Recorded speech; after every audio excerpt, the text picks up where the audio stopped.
What was the question?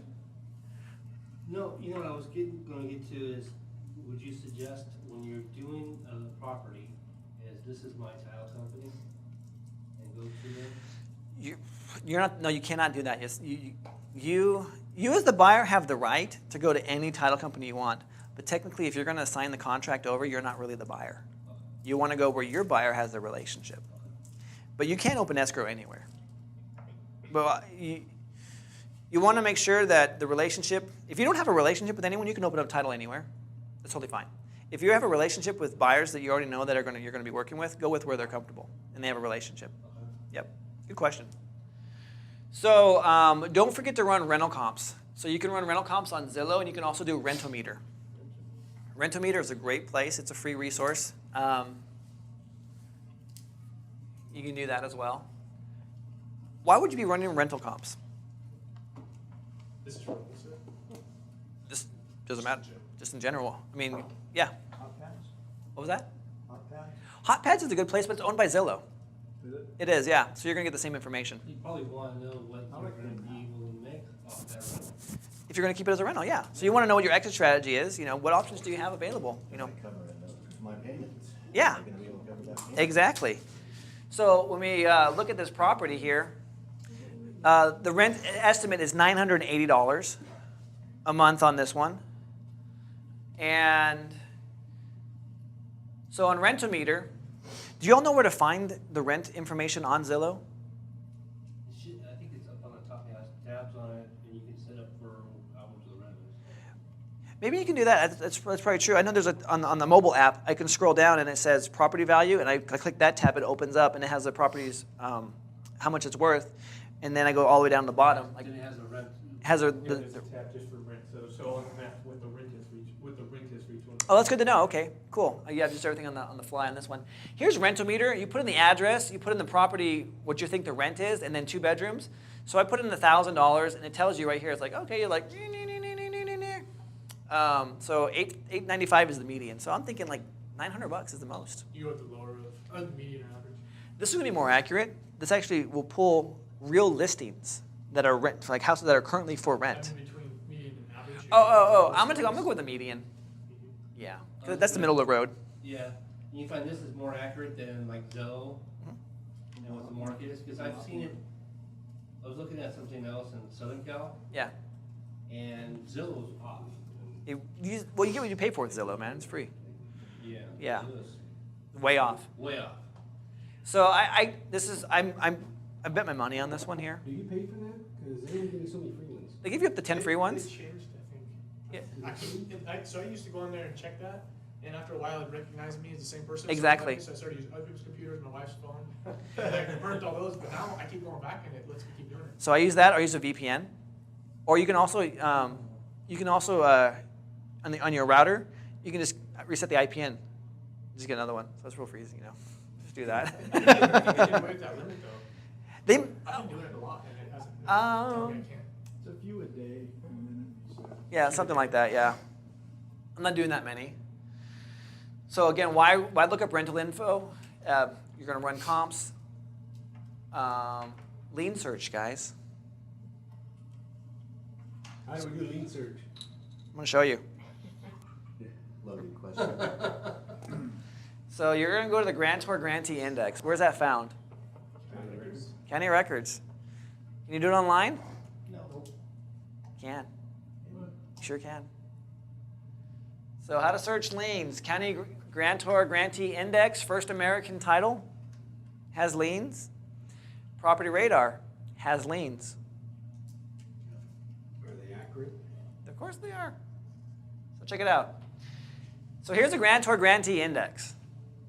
Remember that first house on 1225 Green Hills Road that I own? I sold that property on a wrap. What's a wrap? Type of loan.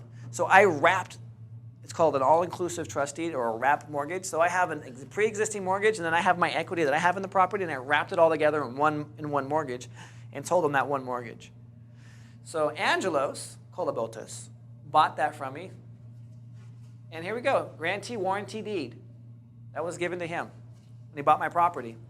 But Angelos has not been paying his utility bills on the property. So on the Grantor Grantee Index, you're going to find utility bills and stuff like that are not on like public record as far as liens go. So this is an additional lien source. So I'm like, Angelos. That's his thing, not mine, because he owns the property. I'm the lien holder. So, but I found this on doing a search on the computer. You just type in Sac County Grantor Grantee Index. Now, I can't dive into those and see what the details are. You have to go down to the county courthouse or the county recorder's office to do that. But I can search what liens are out there, if any at all. So I can, if I'm talking to Angelos on the phone, or I get out to the property, I'm like, hey, I did some research, and I know that there's a utility bill, claim out there, if we're getting down to contract price and stuff like that. So, great resource. So this is on the county website. County website, county recorder. Remember to search for aliases too. This one caught up to me. I was looking for a property, totally thought that I was in the free and the clear. This was a skinny deal. This was in Oroville. Looked up the lady's name. She was on title with her sister. Looked up her sister's name. Good to go. I'm like, sweet. Let's pull the trigger on this one. Let's roll. Something was gnawing at me. It was just like, it just didn't feel right. I'm like, I've already committed to the property. I've actually already owned the property. And that's my wife. Oh, okay. And let me turn that off. So I go back down to the county and I search the sister's name with, instead of her full middle name, I just put the middle initial in. Guess what pops up?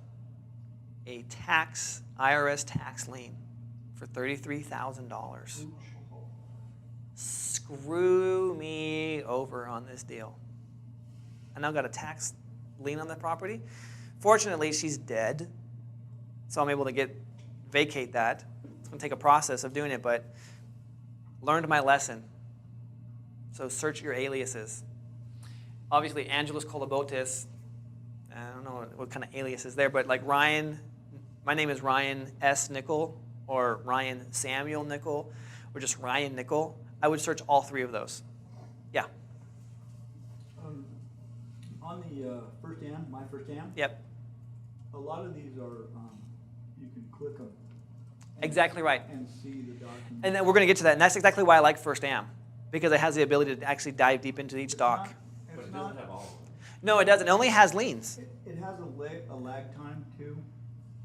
So if you're, going to pull the trigger, I like to go the day of pulling the trigger To the county. to the county. Yeah, depends on how far behind the county is. Here in Yuba County, they're at least 6 weeks behind. The county are getting online.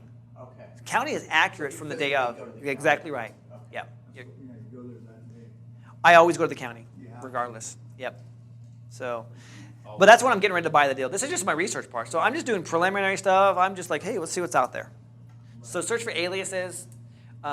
Like if it's Mike, search Michael as well. Search for Mike and Michael. If it's Dan, search for Dan, Daniel, all that stuff.